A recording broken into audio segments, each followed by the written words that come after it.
ए भौजी ता लोगवा तो बड़ी बड़े बड़े फरल बा हो।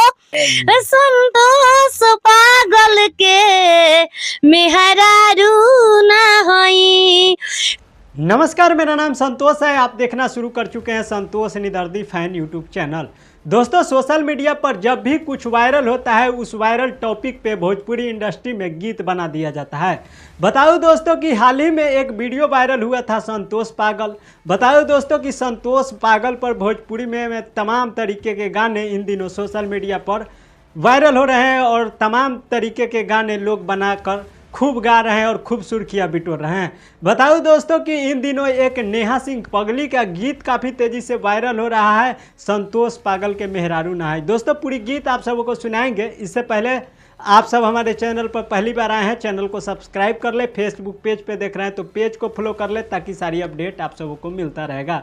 दोस्तों, बता दें कि सोशल मीडिया पर हमेशा ही कुछ ना कुछ ट्रेंड करते रहता है और इन दिनों काफ़ी तेजी से ट्रेंड कर रहा है संतोष पागल ना है। उस पर नेहा सिंह पगली ने गीत गाया है। बताऊं दोस्तों कि उस गीत पर इन दिनों काफ़ी विवाद चल रहा है। दोस्तों, भोजपुरी इंडस्ट्री में जब भी कोई नए सिंगर आगे बढ़ने लगते हैं तो उस सिंगर के गाने को स्ट्राइक मार करके हटा दिया जाता है, या तो बड़े बड़े स्टार लोग उसी के गाने को कॉपी करके गा देते हैं, जिसके वजह से नए सिंगर आगे नहीं बढ़ पाते हैं।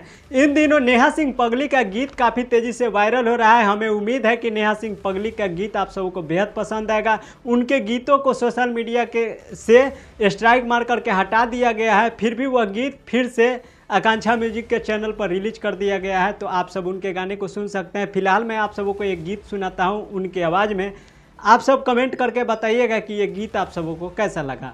आँख मर बतखिया फोड़ दे, हमके छुआ बता हाथवा तोड़ दे। हाँ, आँख मर बतखिया फोड़ दे, हमके छुआ बता हाथवा तोड़ दे।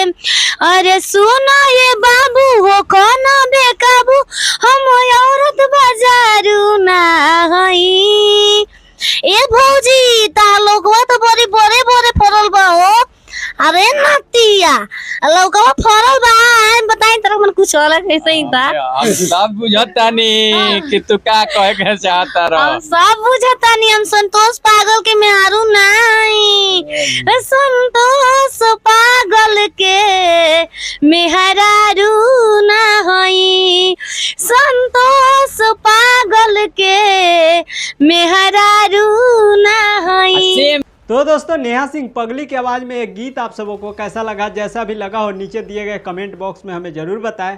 और दोस्तों, इस तरह के जितने भी नए नए सिंगर आ रहे हैं उन सारे सिंगरों को आप सब सपोर्ट करिए, ताकि आप सबकी प्यार आशीर्वाद के बिना कोई भी सिंगर अधूरा होता है और आप सबकी प्यार आशीर्वाद को बेहद ज़रूरी होती है एक गायक और एक गीतकार, एक म्यूजिक कंपनी वालों के लिए। तो आप सब इसी तरह नेहा सिंह पगली पर प्यार आशीर्वाद बनाए रखें और उनके गाने को सुने। उनके गाने को उनके चैनल से डिलीट कर दिया गया है, स्ट्राइक मार करके हटा दिया गया है, लेकिन वह गीत आकांक्षा म्यूजिक के चैनल पर रिलीज है, तो आप सब जाइए और उस गीत को सुनिए।